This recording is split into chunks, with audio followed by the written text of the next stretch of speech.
at this point, I think it's a combination of all of that stuff. It's pulling from that which I know immediately, relationships, personal history. It's being present in the moment like a good jazz musician would, or a blues musician, and listening for those notes as they come through. And like any good method actor, being able to turn it on right when you need to. I mean, these are all practices which I think go back to this idea of process. This is what it means to live, and not to survive. I'd have people threaten to physically hurt me for what I was doing with my voice. You know, I'm gonna beat your ass, you fucking faggot. That kind of stuff. In my life, it's like I've gotten it all. I've had people like throw things at me while performing. I've had people try to attack me. I've also had people come and grab my hands in tears.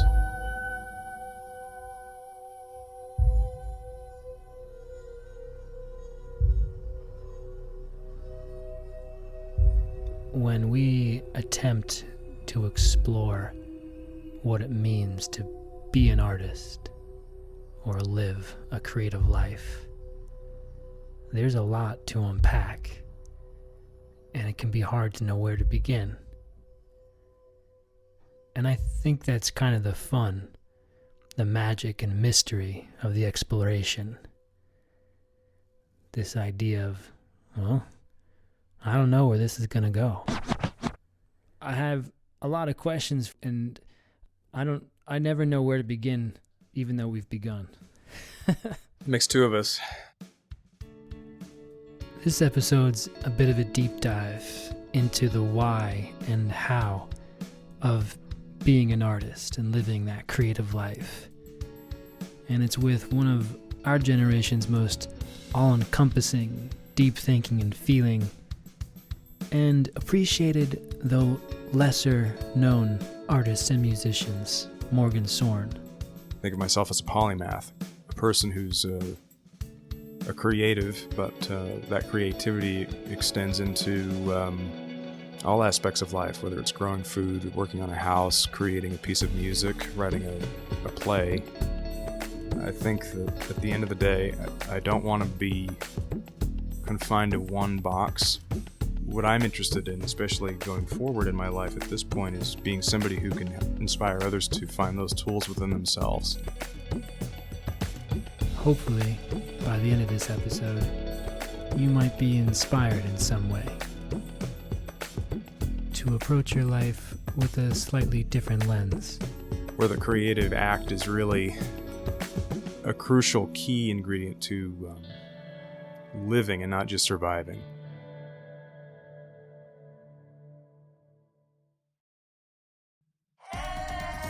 I want to invite you now to find a space where you can think, drop into your heart, and reflect on your own journey of becoming an artist in your own right. Why do you create? And how can your why inform your everyday life and set you free? How might you show up in your world where you're not just surviving, but really living fully, feeling free, and expressing who you are, and asking those questions of what it means to be human, and what it means to be living.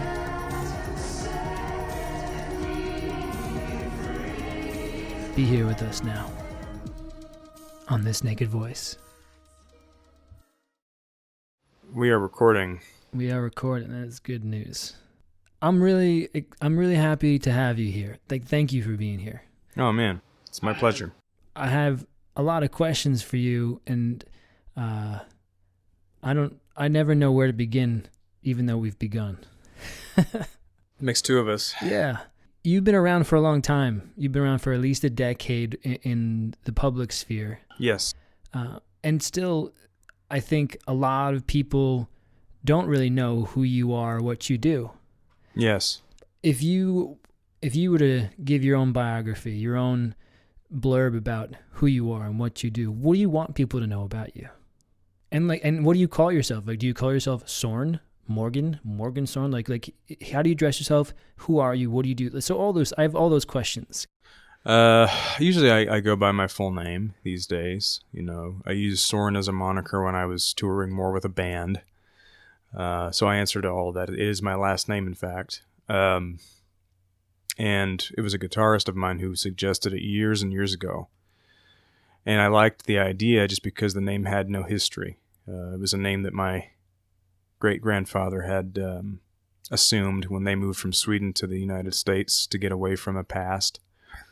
And again, going back to this idea of creating one's own mythology, I liked that it had a clean slate attached to it. So it was an opportunity to write a new narrative. And I suppose with myself, I suppose when I think of myself, I think of myself as a polymath, a person who's a creative, but that creativity extends into all aspects of life, whether it's growing food, working on a house, creating a piece of music, writing a play, a narrative, a literal narrative. I think that at the end of the day, I don't want to be confined to one box. To be called just a musician feels untrue. So I suppose what I'm interested in, especially going forward in my life at this point, is being somebody who can inspire others to find those tools within themselves, where the creative act is really a crucial key ingredient to living and not just surviving. You said creativity seems to be the key to living and not just surviving. Yes, I feel that way. When you look at the things that we romanticize in history, it's those moments where you see culture inform everything. If it's a guy in Africa who's taking the foundations of his house that are made out of adobe mud and he's working root designs into them, adornments on fabrics that are referencing rhythm. I think the richness of this life experience is the opportunity to take and evoke the potential of things. And when times were at their toughest growing up, the thing that we did have was that richness of life, the stories behind the food that we made together, the traditions that reminded us why we're here, to love one another. It made the difference from just surviving to actually enjoying this life experience. The wonder that I was instilled with about the natural world, the spiritual world, the metaphoric world. This was the stuff that kept us going, especially when times got really hard. And so it's felt like, as an artist, as a creative person, paying that forward in a way that's open source and accessible to other people. If you want to know what I'm doing, how I'm doing it, absolutely, come on in. Let's look at it, because you can do it too. It's always been about cultivating those tools and those skill sets so that we have a process that we can all use for whatever reason. If we're not necessarily called to do something musical, we can certainly apply those same fundamental skill sets to other activities in life.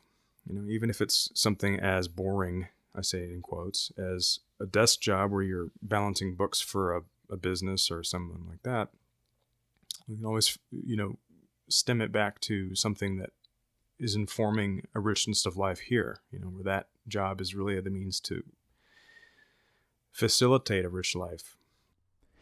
Tell me about some of the earliest times in your life that you remember feeling that discomfort, or that feeling when life got rough, and when you then understood how the richness of like creativity could really help you get through it. When did you first start to understand that this is a way to cope? This is a way to get beyond just surviving. This is a way to actually move through life in a healthy way and make sense of what's going on? Gosh, single digits. I remember being 4 or 5 years old, and even before that, at the time, Dad would bring patients of his back to the apartment where we were living, and there would be these really violent, intense altercations where he was having to physically subdue the person who was trying to attack him, in the room. Because he was a therapist. He was practicing therapy, and say what you will about doing it from home. Yeah. That's what he was doing, and so there was moments like that growing up in the church, like I did. I was surrounded by people who were doing the whole speaking in tongues and casting out demons stuff, and it was a dramatic display. And the silver lining of it, I think, honestly, was watching people stepping into a power center of ourselves, which may have been a bit misguided. Who's to say? It's not my place to judge that, but to watch people gather together, lay hands on one another, and will this moment was really a beautiful thing, as terrifying as it could have been at times. And then, almost weekly getting together and praying that we didn't lose the house because we couldn't afford it. It was another thing. My parents fought a lot in those days. But we had things like holidays. Christmas was specifically a thing that, in spite of all of the shit that was going on, that was a time where we could come together and use those sorts of things to love one another and remind each other of goodness. And so, my father was really interested in the old stories, so, along with the contemporary stuff around those sorts of holidays, there was also the stories of, where it came from in mythology or pagan tradition, with the Swedes and what they would do around the holidays specifically. Mm. And food was a centerpiece for that too. Both my parents were really great cooks. And so if there was one time of the year when there was good food, it was around those holidays. The lighting of the candles with the Yule log, a nativity that he built meticulously, where he had even the plume of smoke made out of cotton. So the theater of it was really one of the things that I think informed a lot of my interest in the theatrical aspects of what I do. Mm-hmm. Right? It was like, okay, yeah, those are beautiful things where you're taking and you're alchemizing and you're turning something into something beautiful. So I think from the ages of 2 or 3 on, it became very clear that there was a dance between chaos and wonder. That my father, being the madman that he is, he did so unknowingly and knowingly. You saw it all around you when you were super young. When did you first start experiencing your own creative side, your own ability to make sense of the world around you and processing what was going on through your own creativity, your own output? Probably around that same moment. It was like I was on a stage at the age of 1 and on. My parents were both amateur actors. If they had pursued their creativity, my father probably would have been an opera singer. Mm. Mom was studying music when I was born at Florida State. She was in her master's program. So singing was a big part of our lives. I remember at 5 creating life-size cutouts on paper. I would tape together stuff, and I would make these imaginary friends that I would sit at the dinner table with me. They had stories about who they were. I don't particularly know where that one came from, other than both my parents were storytellers in their own right, in theater and the things that they were doing at that time.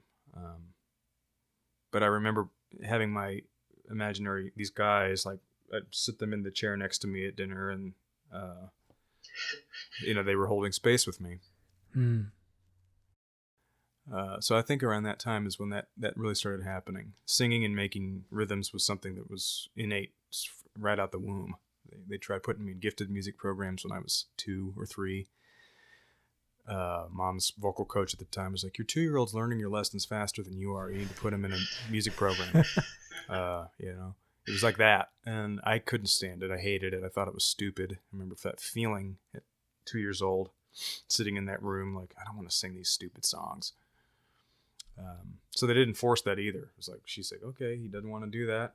Okay. And that, I think that freedom also allowed for me to discover it for myself rather than have a piano, shoved in front of me. And that freedom of exploration also allowed for me to take the risks I've taken artistically with my work over the years.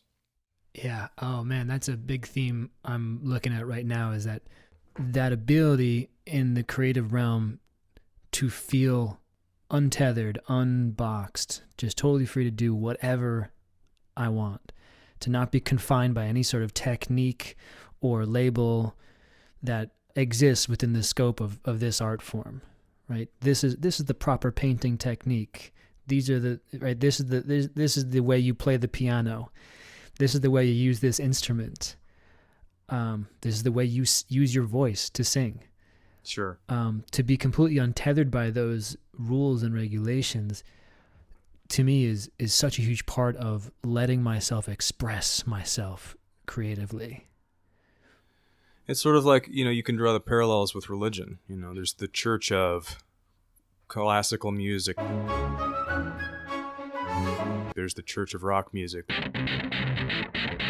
There's the church of, it's all constructs based on these archetypes of religion. It's a way to achieve some form of enlightenment or awe, yes. And, by that same token, I'm not ashamed of growing up with the language of Christianity as my, foundation. I think that's where you see people like Pablo Picasso. This guy did what all the masters did. He studied the sculptures. He would, make drawings of Roman and Greek era sculptures to achieve light and shadow. But then he took that and he ran in his own direction. So I think that's perhaps the dance that I hope to find there. The balance between, this is what people did before. It's important to acknowledge that, to study it, to see it. But then what are you doing to take it and move it forward? How are we adding to the conversation? And so, freedom is a funny one. I don't necessarily believe that freedom exists. Freedom of expression. I mean, we're always tethered to something. What does it mean to be free? I think it's more important in my mind that we ask these questions and keep them as questions as we're using the tools that we were given to do further exploration. And maybe there is a freedom in that. And maybe freedom is relative. And it's like truth. What is truth? Just because, this is true that this sits right here, is that an absolute truth? I had a art historian friend once say, good art asks questions. And I've always held that one very close, especially coming out of environments where we're like, this is the truth, this is the way. And how many musicians do you know who went through the rigors of classical music are bound and stuck in that? They can't get away from sheet music, So it's that thing of questioning, always questioning, using critical thinking as a catalyst. I like that idea of, always having those questions there, and art does, I think good art does leave us with questions to sit with. I'm also sitting with this idea of, what if it does more than that? Instead of just leaving us with questions, what if it just leaves us with emotions, right? And challenging the viewer or the listener, and not just making me think, but making me feel. Because I think when I get lost in thought, it can take me away from my emotional body.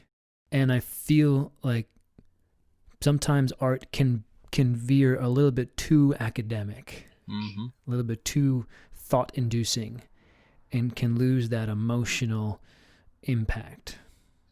It brings up the idea of a good character matrix. They talk about in branding or in developing a character for a film, you want to have at least 3 to 5 points that are all playing with each other. And I think feeling is definitely one of those fundamental aspects. Does it move you? Do you fucking hate it, or do you fucking love it? Mm-hmm. The stuff that leaves you kind of sitting in the middle, well, maybe there needs to be something looked at there. I want to be moved too. Even the most abstract piece, it either moves me or it doesn't. So I completely agree with you. And when I think about a 5-star character matrix, feeling is such an integral part of what compels the work for me too. Does it have that gravitas? Yesterday I had a conversation with a friend, and we were talking about kind of the motivations and the freedom of artists to create in the way that they choose. And I was frustrated by my projection onto artists who confine themselves, or I judge are confining themselves by staying within those, this is not the right technique. This is not proper technique, so I don't allow myself to go outside the bounds of this form or that form. And it frustrates me because in my world, that is someone who is choosing to not allow their emotions to be expressed freely. They're saying, well, even if I want to splatter paint on a canvas, even if I want to scream where my voice cracks, because that's what I'm feeling, that's how I want to express, it doesn't fit the proper technique in what's acceptable. And so I'm judging that the way they're approaching art is very much more academic. So the creativity is being formed from a very much head space and not a heart space. Well, it's a balance, isn't it? It's the thing of having technical skill as a tool, as opposed to a crutch. If we're relying solely on that thing, in the same way we might depend on, we were talking about coffee earlier, is it a crutch or is it a walking stick? Will it help enhance your climb, or is it going to just be something that you're leaning on that you can't do without it? And perhaps the aim is to find that balance between technical skill, visceral, frenetic, right from the heart, from the gut. I would argue that the work that moves us the most is the stuff that has all that stuff kind of moving, like that 5-point character matrix. It's all happening in league with itself. At times, tearing at. You see, how many times have you looked at a painting where you can see somebody who's a studied, technically sound artist just smearing through those pristine lines because they're just trying to break through in something that's going on here and here. So yeah, I think, at least from my perspective, it's a balancing act between those things. Your work spans painting, music, I imagine some sort of sculpture, right? Tons of different media. In all these different ways that you approach your art, is there a general source of ideas? Where do ideas come from? Is one of the general big questions of life that I'm sitting with in my life now. I understand, yeah. Right? Do they come from within, or are they out here and we're just kind of grabbing onto them as they pass by in our lives? Mm-hmm. Or is there something else that I'm not really seeing yet? Well, when I started down that path 20 years ago, there was a quote that came up. It was by Nietzsche, and it came to me in a fortune cookie. And I taped it to my desk at the time. It was, "He who has a why to live can bear almost anyhow." Mm-hmm. And it really struck me like a bolt of lightning, because at that time I was really asking that question: why do I need to make art? Why do I deserve to do this? Is there a point to this? And I do think that having a why is such an integral part to really creating something out of a place of conviction, not just because it's masturbatory. We're doing it to fulfill some egoic standard of accolade. So, at least in my life, it was like, okay, well, why do I need to make art? And it came back to that thing of looking at familial relationships and my stuff that kept me up at night. Why am I so anxious? What is it? What is it? What is it? And turning those rocks over, going back and listening to a tape Mom made of me singing with my granddad and her. It's like, okay, singing and making beats is something that brings me joy. It takes me to a different place of being. Okay, I'll do that. I like telling stories. I like cutting out these little guys. Not questioning that too much. It's like, this is the stuff that innately makes me happy. And it also soothes the anxiety. I'll do that.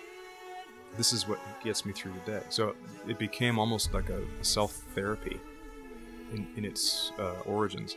And then out of that, being in love with things like Star Wars as a kid and Star Trek and the worlds that they built around those people and those ideas, that was the stuff that fueled the self-help. It's like, okay, well, this is what makes me feel good, but I really enjoy world building and telling these stories. This feels innate.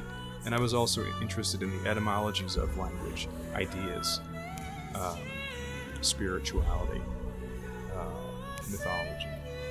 So digging down to find root bases. Where does this thing come from? How did this become a tree?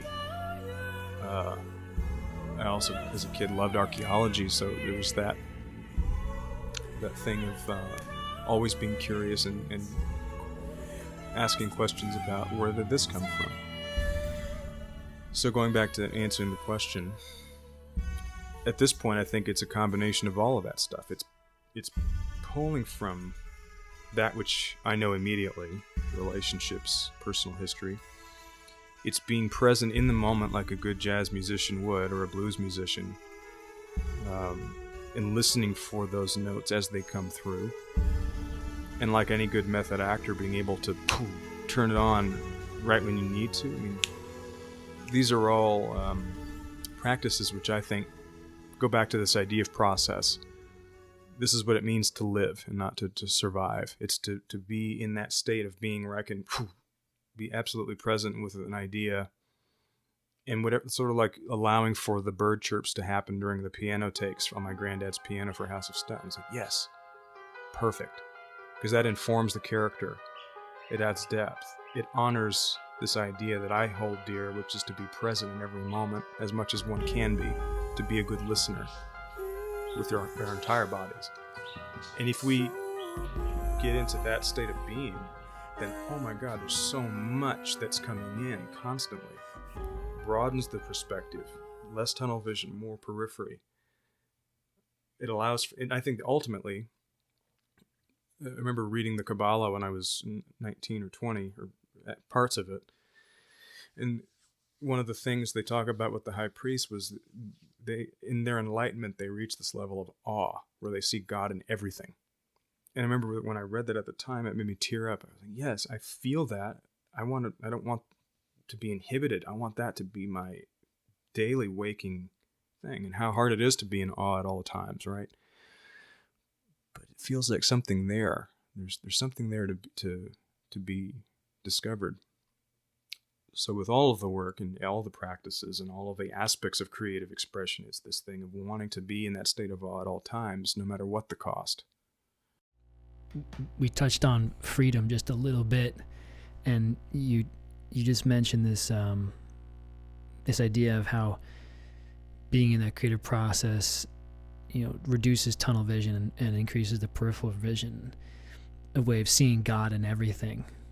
And there's still this underlying question, and maybe it's rhetorical. I don't know. And maybe it's something that is deeply human. It's still like, for what? All for what? Right. Right. Like, what are we seeking freedom for? Like, if I have freedom for what?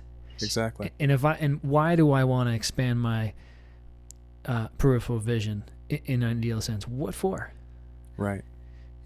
Why? So why is creativity serving me in this way? And why do I seek to be more free in all these ways? For what? Yeah. Right. It is. What are you seeking through this creative process? And what am I seeking through this creative process? And is it different, or are we seeking the same thing? Sure.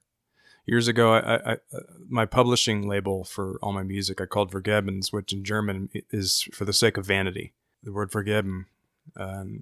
It was sort of a reminder that there is no meaning to any of this, It's so nihilistic.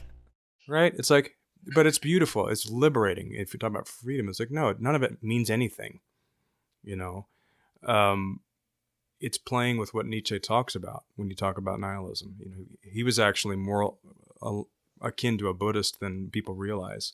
When you read Genealogy of Morals or the Antichrist, they're wonderful works of a brilliant mind who is doing this very thing, where it's like, yeah, it's meaningful and it's meaningless at the same time. You know, put everything into it, but know that it's going to disappear right now. This is what the Japanese do so beautifully in, there's a book called Hagakure, where they talk about living desperately as if you're already dead. And if we do that, then none of this shit means anything.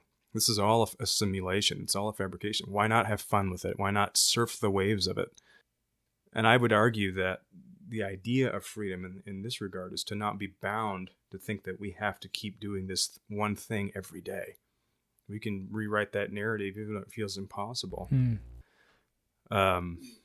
it's a give and take constantly. So as far as I'm concerned, none of this matters. It really doesn't, you know.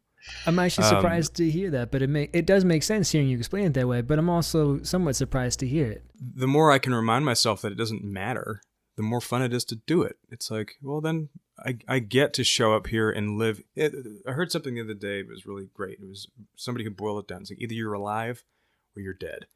Either the relationship that you find yourself in with your partner is alive and it's growing, or it's dead. That's what I've heard. It's either I'm growing or I'm dying. Yeah. Right? And it's in the growth process where I feel alive. When I'm not growing, that's when I feel like I'm actually dying. And so for me, it's about seeking growth. And that's what the creative process allows for me. That's when I start connecting more deeply with myself. That's when I start understand. I start to put pieces together in my life. When I start, finally understanding what that event has meant in my life, where I'm going next. No doubt. It allows for that growth in me. Yes. And I would also say, before I lose it, that a big one for me is my heart's desire is to be in harmony within this natural world, as opposed to be discordant with it, you know, and look at where we're at in humanity versus man versus nature. I think a lot of this stuff is really just following what nature does. How does the animal world behave? That little guy is going to fight to the death to get his food, and he may die doing it. Okay, next. You know, he's not. There's very little pity going on in that whole plight. It's just like, this is my life. I'm living, or I'm dying. And so I think a lot of this stuff is about getting more in sync with the rhythm of universe, of this planet, being more connected to these processes, if for no other reason to not be an asshole to the earth anymore, you know? I always love when people are not assholes on the planet, to the planet. Yeah. Yeah. I mean, reverence for nature, I think, is tantamount. It informs everything for me. It's like, I was talking with two other people the other day about, we're going to do a project where I go into the nature and record music using the acoustics of the natural landscapes. The natural landscapes have always informed the songs. You know, my partner's mother once said, you know, it's like you can hear where the ground speaks. And I love that turn of phrase, because it's true. It's like I can hear the tonality of what the earth's doing in certain places where it's unimposed upon by human civilization. Big Bend, Southwest Texas, was that for me for years. I go out there just to listen. So quiet and so unobstructed. You can hear that tonality coming up out of the earth. I've been thinking a lot about how, like, all the different ways that humans are different from other species. And there are a plethora of ways, I think, in which we might be able to parse out, oh, this is why humans are unique, significant, I don't know, you know, but unique in some capacity. But I think one of the most important things to bring up, that is one of the topics of this podcast, is humans create. Humans make art, and it's beyond what's necessary. That is a huge part of what makes us unique as a species. And it's also what makes us dangerous, because creation is a painting, it is a song, and creation is also Jurassic Park, and creation is also nuclear weapons. And so, we are able to. We're truth-seeking creatures, like any other creature. We determine what is, and what is determines how we decide to survive on the planet. But humans also then ask, what can be? Sure. And that influences our creative impulse, what can be. And it can get dangerous at some certain point. And so you bringing up this idea of reverence for the natural world, and I think within that is finding the balance, like in what is wise to create, what is worth creating, and trusting that, or maybe just not having the thought that I know better than nature. Sure. Yeah. And so the idea of you going into nature to record music and how to create in accordance or in harmony with nature is actually really fascinating to think about, as opposed to going against the will of nature. Yes. It's steps toward reconnecting stuff that's been pulled out over time. The etymologies of our disconnectedness from the natural world go way back. I'm sure that's an entire PhD waiting to be pursued by me and any of us who are interested in it. And there are people who have. And I wonder, different versus just more complex or elaborate systems of mental capacity. I mean, you see in nature little birds that make these beautiful sculptures for attracting a mate. Are we that different? Is everything we're doing just more elaborate plies for love and affection and furthering our genetic code? These are all questions. I don't know. So much of it to me feels like our significance is merely relative to what we're aware of. When you think about how there's a lot of study that is pointing to the idea that dolphins and whales have more complicated mental capacities than we do. Okay, that why not? Or if there's life beyond ours that exists in realms of dimension and consciousness that are beyond our capacity to see, the same way we can only see certain colors in a spectrum. That's where I want to remain more humble as a human being, to say, I don't know if I'm significant really.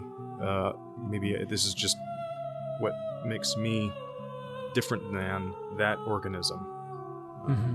And perhaps it is this thing that we are significant that has informed the egoic desire to create the skyscrapers, the towers of Babel. Yeah, I can't deny that. I am special, I am important, because Jesus told me.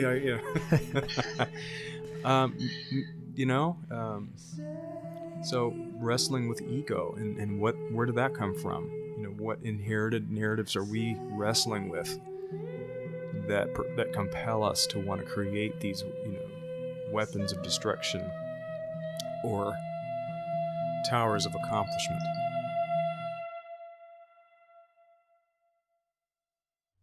Hey, so how's everyone doing out there? This is usually the part of the podcast where I might start wrapping up the conversation and trying to tie all the elements together and, as best I can, put a bow on the conversation in as authentic a way as possible. But this podcast I decided to make longer, and I felt it was warranted because, in my opinion, it gets juicier from here. I ask Morgan about dealing with critics and criticism. We talk about when self-doubt comes up and what to do with it. And he speaks to the benefits of not pigeonholing oneself as an artist, and rather finding a way to bring that creative spirit in one aspect of creation into all aspects of life. But I think what touched me most about this second half of the conversation was when I asked him about what he intends for his legacy. And it's a question that I'd like to pose to you as well, to sit with when you listen in. So let's get back to it. Cue sound effect. Oops, sorry, wrong sound effect. Stuck on Jurassic Park. Here we go.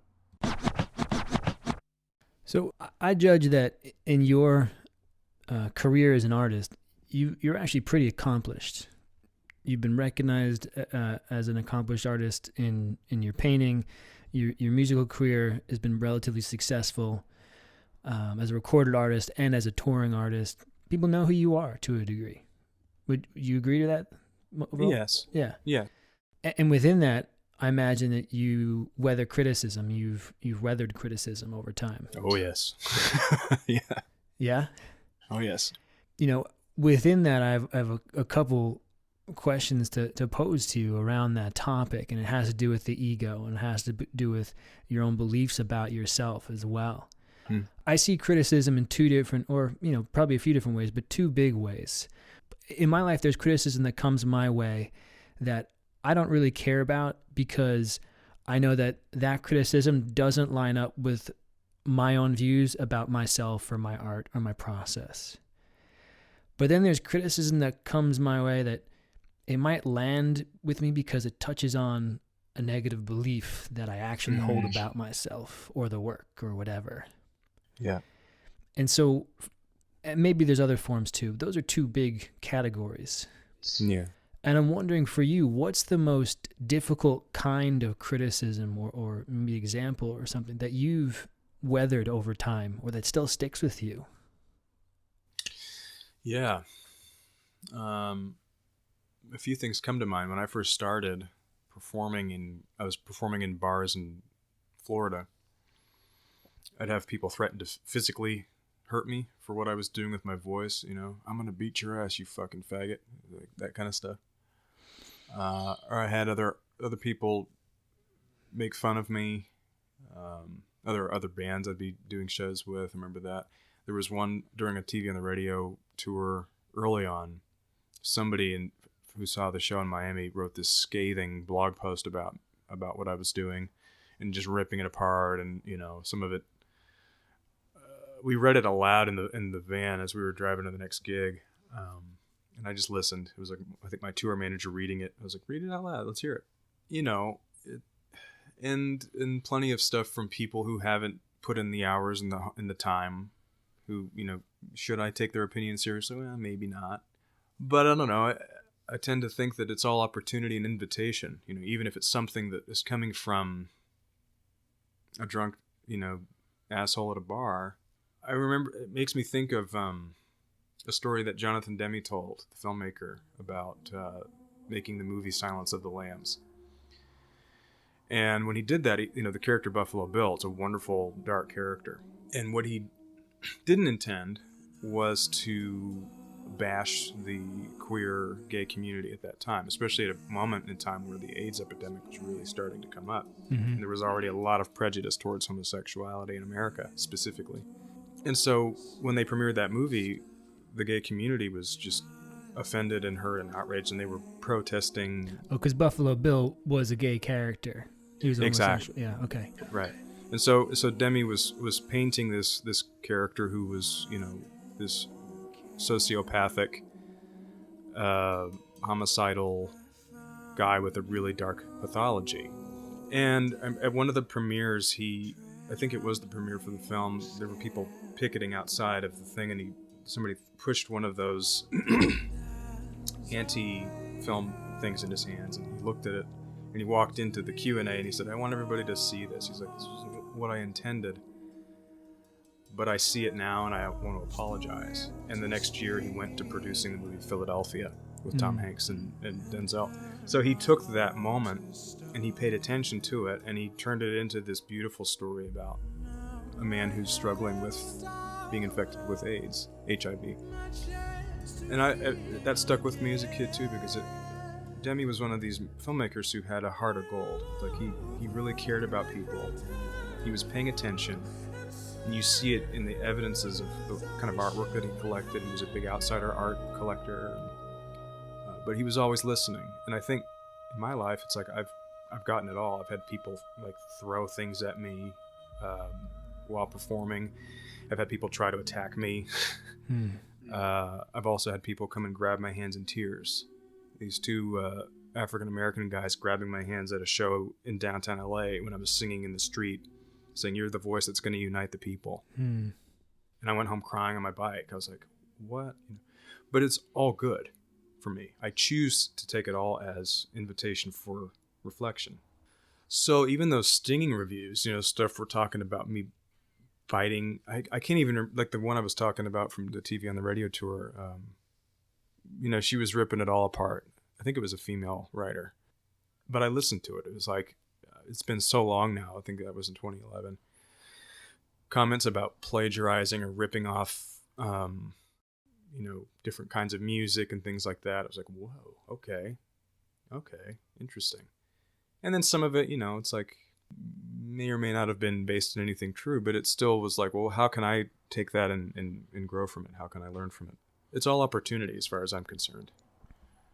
So even when, at this point in time, I don't know, I think I have a pretty even keel. So if somebody's like in a sycophant sort of way, like idolizing, like, no, I'm just another guy with an imagination. Mm-hmm.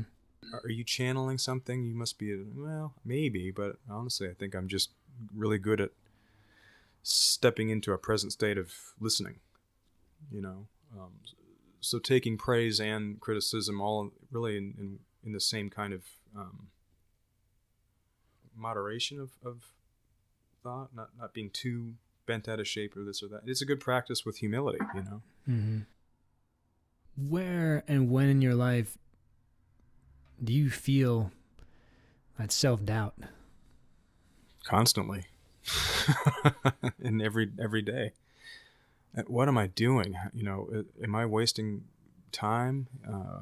What's the point? Am I good enough? These questions are stuff that come in constantly. And I don't know. I suppose that's perhaps the case for all of us. It might be, but right now I'm interested in just Morgan in this moment, right? And this is part of the reason I want to have individual artists, especially artists who have had some success, because I think there's this illusion of once there's success, maybe this self-doubt, maybe things get easier, right? In some way. And for you, I'm curious about that self-doubt and where in your life does it show up? Does it show up in some areas more than others now, or does it show up more strongly now in art than it used to because you've had success in it? And my invitation is, as best you can in your answer, to not kind of generalize and deflect out to the rest of the world, but I'm really curious about your experience. Okay. Well, I can say that, the insecurity and the self-doubt propel. Judi Dench talked about the greatest actors are those who are the most insecure. And that resonates with me. I think I pour that insecurity out through my performative stuff every time. All those fears and doubts, that I just let them pour out through the song. I think that it's relative. It's like with any success, I don't know, I think of it like enlightenment too. At any given moment, we can fall back down the chute, from that plateau of enlightenment that we've climbed to. So in that regard, I don't ever want to be in a state of cruise control. I think that's a sort of stagnation. So self-doubt and anxiety and all that stuff is relative. It's like wealth management. Just because somebody's got a lot of money, they've got that many more problems and that much more to manage, and that many more people that are trying to take advantage of them to get to that money. It's all energy, right? It's like it's the wielding of energy. It's a sort of chaos magic. I don't ever want to not have my pain, my anger, my anxiety, my ecstasy. I think that stuff all informs it. It's food. It's the ingredients that we put in the pot. So I wake up in the night anxious. I wake up every morning feeling that anxiety, that self-doubt, that self-loathing. But I don't know. I think it's what I choose to do with it. It's like I take it and I pour it into singing for 5 hours. Yeah. Because the follow-up I want to know is when do you feel most in your power? I think it's the moments when I'm productive, if it's organizing screws and boxes or back here singing. I mean, that's when I feel the dance happening, I feel the most alive and aligned. But again, it's like I feel it happen even when I'm working on this house. It's like that too is an aspect of being empowered and being in that harmony with activity and tuning in to the present thing, what needs to be done here. So feeling in power feels like feeling like things are moving. The dance is happening. I think in the songcraft, so much of it is improvised. And being in that state, it's also like a good workout routine. Reaching a certain level of cardiovascular rhythm, where you get past the this is so hard. And you're just like, oh, I'm in full-on gallop, and I'll never get tired. Ooh, I would love that. I mean, you do live streams for up to 7 hours. Yes. You clearly find a flow in that space. Yes. And that started kind of by accident too. It was like I'd do these festivals where I'd do a main stage performance, and then I'd have a side stage or a tea house say, would you be willing to come and sing here tonight? I'm like, yeah, why not? I'm here. I'd rather do that than, anything else. Yeah. So the first one happened, probably 10 years ago, where I started around 11 o'clock at night, and then when I finally got up, I couldn't stand because my legs were numb. I'd been cross-legged for I think it was 8 hours or 9 hours. Because I walked out of this yurt and the sun was clearly up, and the fatigue started to sink in. I'm like, whoa, what was that? But it was beautiful, and people stayed. The place was packed. And I think that holding presence with others, that's something that goes back to primordial human connection. Mm-hmm. It's the stuff I experienced in 3-day revivals when the church would lock the doors and everybody was there. We were eating and we were casting out demons. It's the same idea in my mind. We're here in fellowship with one another. We're sharing this energy. Call it what you will. It's a thing that exists. So why fight it? Why not dance with it, explore it? So is there a difference for you if you go into your studio and you live stream for a number of hours for yourself, or you do it in front of an audience? Like, how important is it for you, especially at this point in your life, to create, and I'm just going to use music as the medium, to create music, to find that flow, and for it to just be for yourself, or for it to be for an audience, for it to be shared? I gotta say, it's like when I've started doing these, I really wasn't interested in doing live streaming, and a friend was like, why don't you do one? And I thought about it, and I put it out there as a question, and there was a lot of great positive response. Okay. So much of what informs it is seeing that there are people on the other end that are appreciating it. It's like the arc, it's like there are processes I'm doing here which are cathartic for my own mental well-being, but then to take that and then make it accessible for other people gives it a whole other level of I don't know what the word I'm looking for right now is, a whole other level of depth. So generally, it's like when I think about the times I've been by myself recording for that long, it's because I was trying to record an opera. I was trying to realize this vision. I don't really have a vision to realize at this point. What feels like compels me at this point is the shared story. So the connection with others and singing a thing and getting other people to sing it with me is more relevant at this point in time.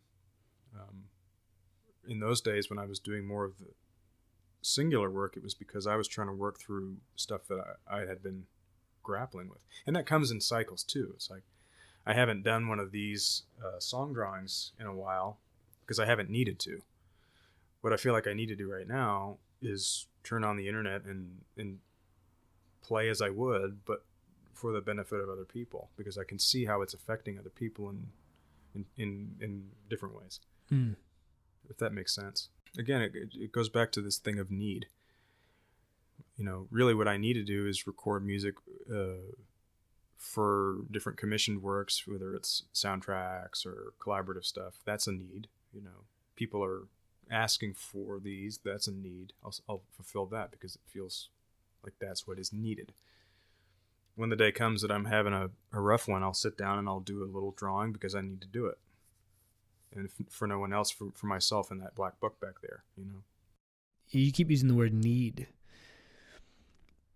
And I'm wondering, like, how need for you, need for the collective. What is the need for? Who is the need for? For everybody. It's for me. It definitely brings my spirits up. It singing, even if you, I've done a bit of musicology study as I've deepened my practice as a singer. It does things for ourselves. It does things for our DNA. When we sing octaves, it literally remaps neurological pathways. It's been proven time and again. I have a friend, his name is Walter Werzowa, who has a program called Health Tunes, and his whole thing was to put nutrition labels on albums because he fully endorses this idea as a music person that sound can kill, sound can activate, sound can heal. You see it in the evidences of the Egyptians, where they had these sound chambers where they're using tonality to realign and readjust neurology, which then affects the rest of the body. Right? So the need definitely exists in me after I sing. I mean, there's times where I have felt physically ill, and I go through a practice of that, just intuitively doing what feels good, and I come out of it like, yeah, I can dig a pool right now, you know. After doing that for 5 hours even. And then I see the need as it comes back to me. It's like when I'm doing these live streams, I'm using a program called ViewSee, which was given to me by a fellow who's been rolling it out hyper fast. Their team has been trying to make this available for artists right now, with, you know, COVID-19 being what it is. And with that, you see the real-time comments. People can type and ask me to do certain pieces, and I'll answer. So that point of connection and seeing real-time how it's affecting people, it really, it naturally puts wind in my sails. Yeah, that sounds refreshing and rejuvenating as an artist. Yeah, it is. Get that real-time feedback, especially. Yep. One thing I think I've been judgmental about, and maybe it's something I've totally made up, but I don't think I have. I imagine some artists, when they create their art, can use the art as a shield or mask for themselves, in the sense of, like, don't actually ask me how I am or what's going on. Like, just look at my art. Like, I poured all my emotion, all my feeling into my art. Just look at the art. The art says everything. Like, I have nothing more to say. Just look at the art. Yeah. And maybe I'm making that up.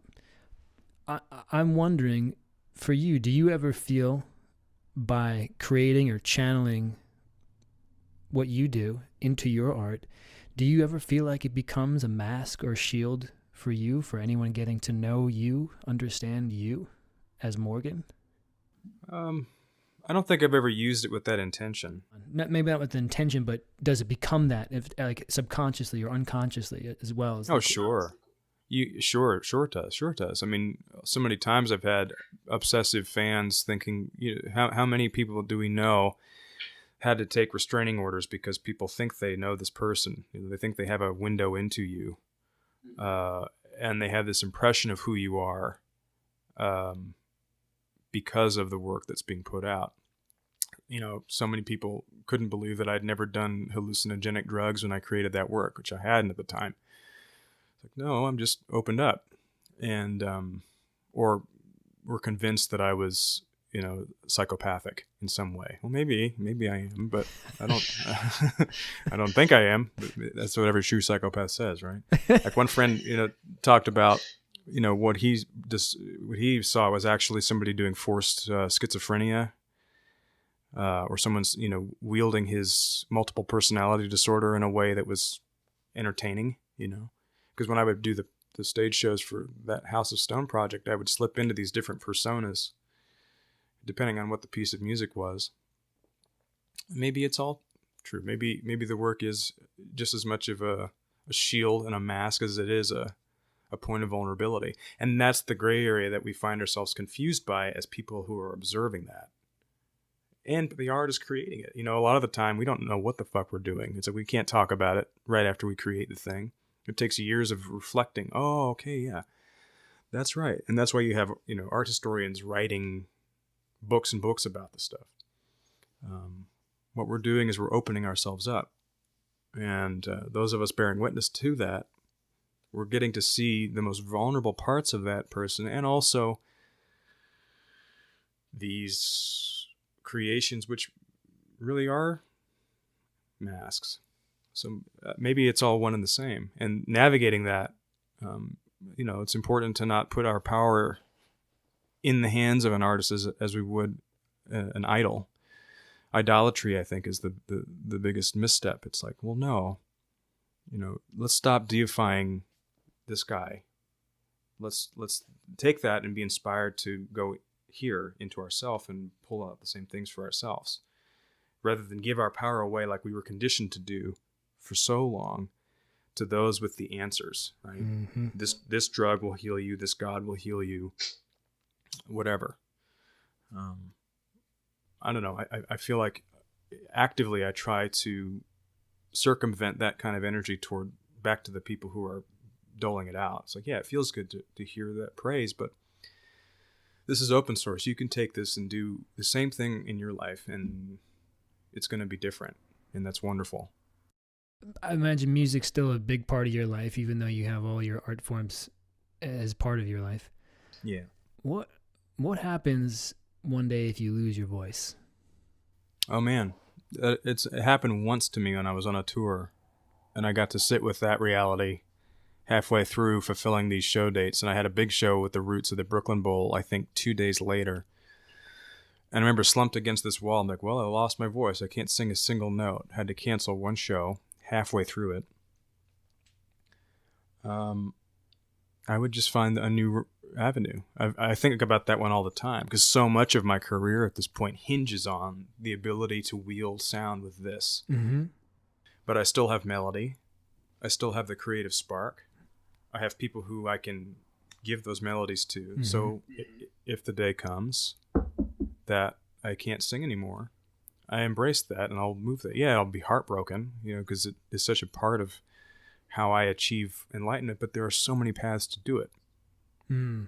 If I lost my voice, I would start giving my melodies to other singers and help them to realize it, That's really refreshing to hear, because I know so many people who define themselves by one way of being an artist. Like, no, I'm right. a painter. This is my medium. I'm a photographer. I'm a this. I'm a that. It's like, and I understand the attachment in a way. Mm-hmm. Like, this is the way that they have learned to reach that space, to touch God, to find enlightenment. This is the route they've learned. But as you just said, there are many paths. Yes. And it takes some practice to go down a different path to find it again. Exactly. I think that's why the multivalent nature of being a polymath or a Renaissance person in that regard is so vital and so true. It's like there's a danger in clinging to one idea. And I think I learned that by way of growing up in the church, where I'd see people clinging to this thing out of fear. And it's like, well, really, the more we open up, the more we're held, I believe. It's like the more we let our guard down, the more we're actually protected. It's like, the more we move with the current of the water in the ocean, the less fatigued we'll get and less likely we will drown. So there's a fundamental lesson in the idea of being elastic and allowing for there to be... in my career, I've been able to sustain myself as an artist because of the fact that I had so many different avenues that were providing the energy of resource to come through. Okay, I can't do this right now, so I'm going to pivot my foot and I'm going to do that, right? And that adaptation, you see it in nature. It's like that's the stuff that survives the comet hitting, right? Mm-hmm. Paying attention, being in sync with how nature works, how animals have adapted and created these aspects of their existence so that they could continue. Yeah, that ability to pivot, right? To like, this is an change direction. Yes. And it actually brings up a question. I was wondering about you. Your work has a style, right? no one, I don't think anyone would describe your work as light. When I was 13 years old, my father gave me a gun. My father gave me a knife. My father told me to run into a starlit valley and find the place where they sleep and bring back their severed heads and bring back their severed feet. My father trained me to kill and beat me hard to be strong and said that I was born with the sex of a boy and a girl. When I was 18 years old, I uttered every word and was known as the mute prince who brought down swift death from above. You know, like it definitely has a darker quality to it. Yeah. And you know, if you Google Morgan Sorne, you do images, like there's an image to Morgan Sorne. Mm-hmm.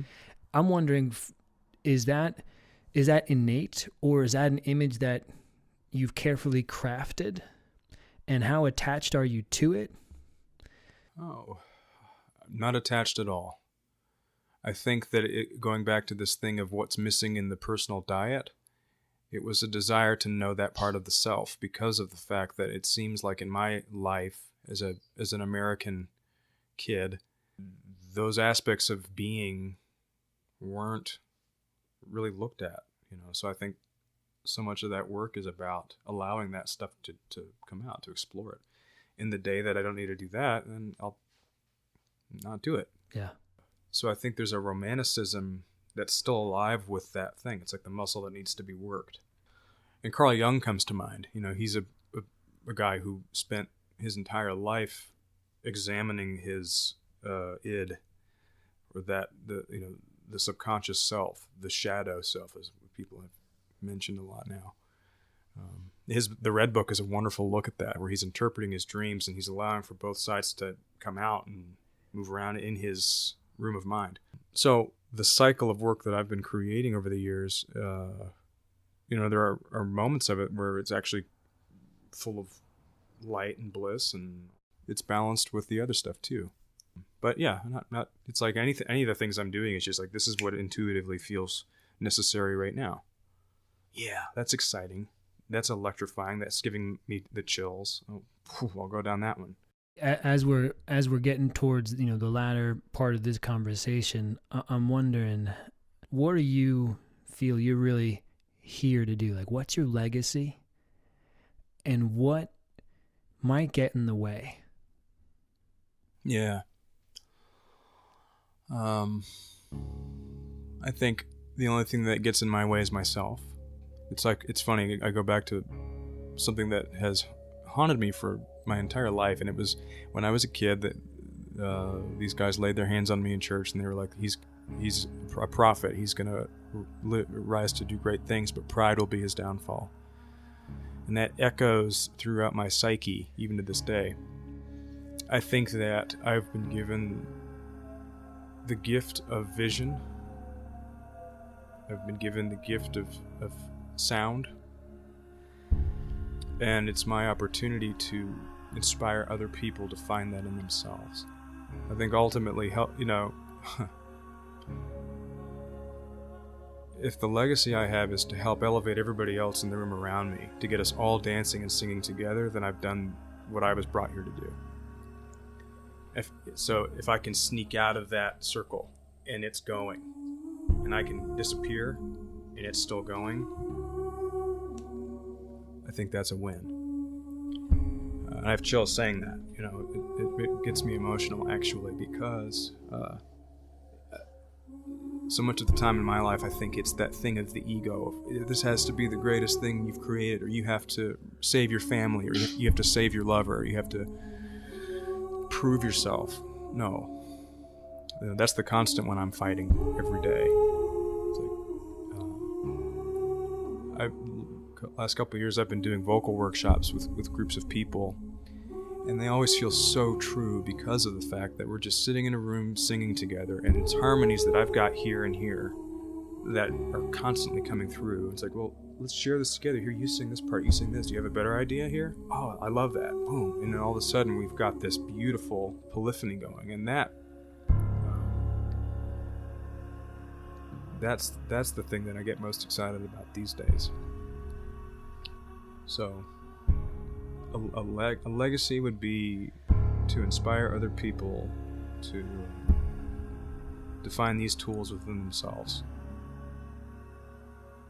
For all of the research and homework and time and energy, blood, sweat, and tears that I've poured in, it's being able to give people the confidence to find that fearlessness in themselves, to be their own God, to find their song and what that sounds like for them. I think the short answer would be to be a catalyst to help all of us find our own voice. That's important work. Right. Yeah. It feels like that's the need right now. Gosh, so many times people come up to me singing. I was told I couldn't sing as a kid. And singing to me is just a metaphor. Singing is that intrinsic element of our spirit. It's like the sound of our voice is the spirit that makes us unique beings. And how much that gets threatened and squashed and taken advantage of, exploited. Right? Mm-hmm. So to find one's own voice, oh man, some of my favorite recordings are collectives of singers who are just belting out notes. If it's Sacred Harp Singers in America, or an African village singing a birth song together, or a Japanese collective, singing folk songs from the Silk Road. That's the stuff that is electric because it's so relevant right now. One of the most poignant quotes I ever heard, I was in South Africa on a service abroad trip in college, and we were doing an overnight stay in Soweto. And we're all sitting in a big circle with our host families, and there were a lot of songs being sung, and they're beautiful songs and beautiful harmonies happening in this group. And I was a music major in college, and I'm sitting next to this guy, Colette, and he's probably in his late 20s, and they're singing songs, and I'm like, these are beautiful, and people are not singing the right notes, and people are not singing the right words, but they are singing loudly and forcefully and unabashedly.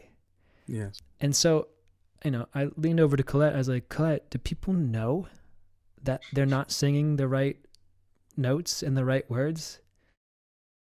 And he says, my friend, we don't worry about how we sound when we sing. We worry about how the music makes us feel. And boom, boom. Yeah. And I will never, ever forget that for as long as I live. Right. Yes. That's beautiful. I love that. Mm-hmm. Thanks for sharing. There was nothing stopping them. They just sang. We're not worrying about how it sounds. We're just concerned with how it makes us feel. Yeah. Yeah. Exactly. And that's what I hear when you talk about that too. Like it's electric when you hear this group of people just sing. Yeah. Using their unique voices. It doesn't matter what it sounds like. And maybe that's the freedom, right? It's the freedom from self for self. Maybe that's it. I love that. I so appreciate you taking this time and sharing about your life, your experience, your inner world, your heart, your mind. I hope this isn't the last time that we can talk like this. Oh, sure. I'd love it. Yeah, there's so much more to explore. And yeah. How would you like to end this? Like, what do you want people to know? What would you like to share so people know where to find you? Oh, yeah. Well, if you search me on Facebook, it's my full name, Morgan Sorne.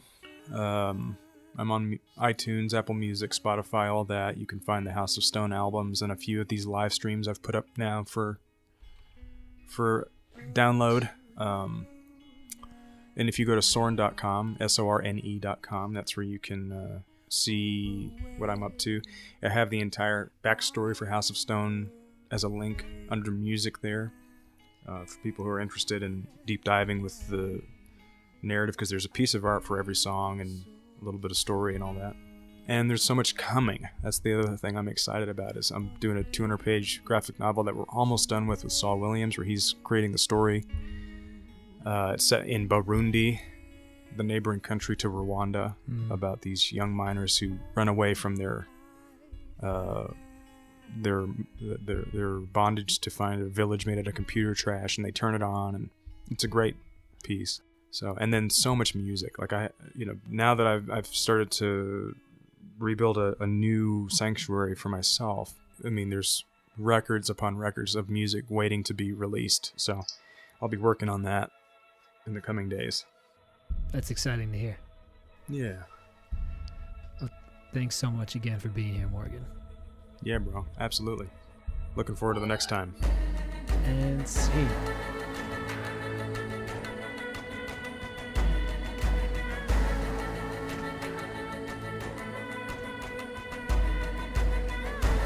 Thanks for joining me for this episode of This Naked Voice. If you like the show, please go leave a 5-star rating and review. It helps the show get found more easily on all the podcast sites.